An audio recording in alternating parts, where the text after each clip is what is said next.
ये कहानी है 1938 की।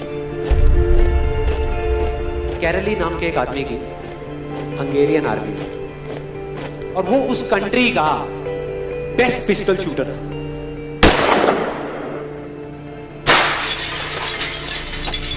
जितनी भी नेशनल चैंपियनशिप्स हुई थी उस कंट्री में, उसको वो जीत चुका था। और सबको ऑलमोस्ट कंफर्म था कि 1940s में जो ओलंपिक्स होने वाले हैं उसमें गोल्ड मेडल केरली को ही मिलेगा। और उसने सालों से ट्रेनिंग करी थी। उसका एक ही सपना था, एक ही फोकस था कि मुझे अपने इस हाथ को दुनिया का बेस्ट शूटिंग हैंड बनाना है, बेस्ट बनाना है, बेस्ट बनाना है। और वो कामयाब हो गया, उसने बना लिया बेस्ट शूटिंग हैंड। सिर्फ 2 साल का फर्क था। 1938 में एक आर्मी का ट्रेनिंग कैंप चल रहा था। क्योंकि वो आर्मी में था तो एक एक्सीडेंट हो गया। उसके उसी हाथ में जिससे उसने गोल्ड मेडल जीतना था, उसमें एक हैंड ग्रेनेड फट गया और वो हाथ चला गया। जो उसका सपना था, जो फोकस था, सब खत्म।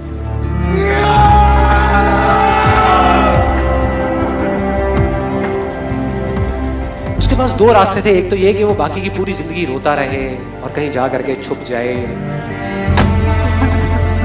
या अपना जो गोल था जिस पे उसने फोकस किया हुआ था उसको पकड़ करके रखे। तो उसने फोकस किया उस पे नहीं जो चला गया था, जो उसके पास नहीं था। उसने फोकस किया उस पे जो उसके पास था।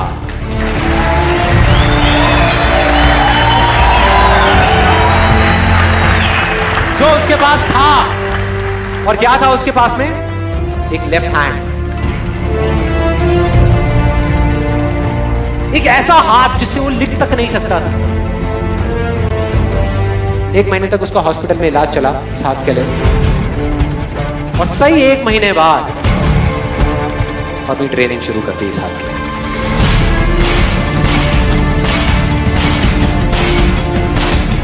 ट्रेनिंग के 1 साल बाद, मतलब कि 1939 में वो वापस आया। नेशनल चैंपियनशिप्स हो रही थी वहीं पे हंगरी में, और बाकी भी बहुत सारे पिस्टल शूटर्स थे वहां पर। उन्होंने जा करके उसको कांग्रेचुलेट किया। कहा कि यार देखो, ये होता है जज्बा, ये होती है स्पोर्ट्समैन स्पिरिट, कि इतना सब कुछ होने के बाद भी तुम यहां पर आए हो हमको देखने के लिए और हमारा हौसला बढ़ाने के लिए। किसी को नहीं पता था कि वो 1 साल से अपनी ट्रेनिंग कर रहा था लेफ्ट हैंड की। और उसने जवाब दिया, मैं यहां पर तुम्हारा हौसला बढ़ाने नहीं आया, तुम्हारे साथ कॉम्पीट करने आया हूं, तुमसे लड़ने आया हूं, तैयार हो जाओ। और कंपटीशन हुआ। बाकी सब वहां पर जितने भी लोग थे वो कॉम्पीट कर रहे थे अपने बेस्ट हैंड से। ये कॉम्पीट कर रहा था अपने ओनली हैंड से, ओनली हैंड से।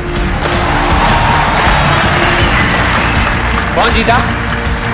The man with the only hand, Kairali जीत गया। लेकिन वो यहां नहीं रुका। उसका गोल क्लियर था कि मुझे इस हाथ को इस कंट्री का नहीं, इस पूरी दुनिया का बेस्ट शूटिंग हैंड बनाना है। उसने अपना सारा फोकस उठा करके डाला 1940 पे, जब ओलंपिक्स होने वाले थे। लेकिन 1940s के ओलंपिक्स कैंसिल हो गए वर्ल्ड वॉर की वजह से।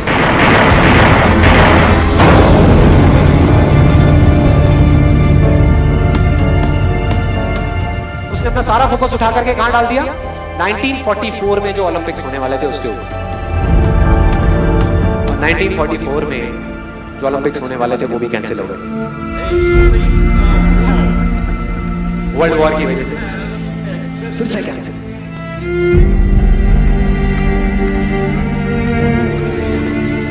उसने अपना सारा फोकस उठा करके डाल दिया 1948 के ओलंपिक्स में। 1938 में उसकी एज थी 28 साल, 1948 में उसकी एज हो चुकी थी 38 इयर्स।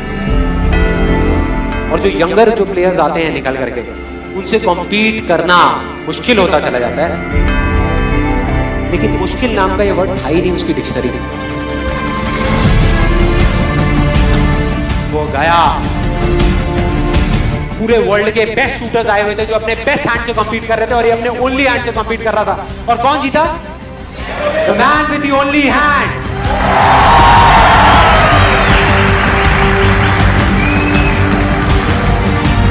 लेकिन वो तब भी नहीं रुका।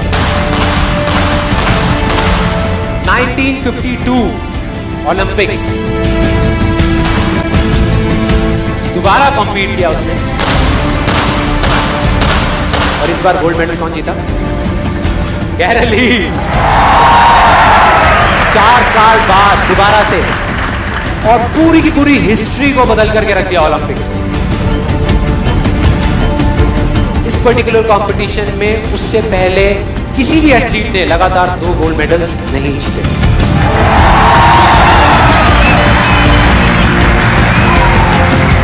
अब किसी भी लूजर के पास चले जाओ, उसके पास लिस्ट होगी बहानों की कि मैं इस वजह से फेल हुआ अपनी लाइफ में, इस वजह से मैं कुछ नहीं कर पाया। बहुत लंबी लिस्ट है।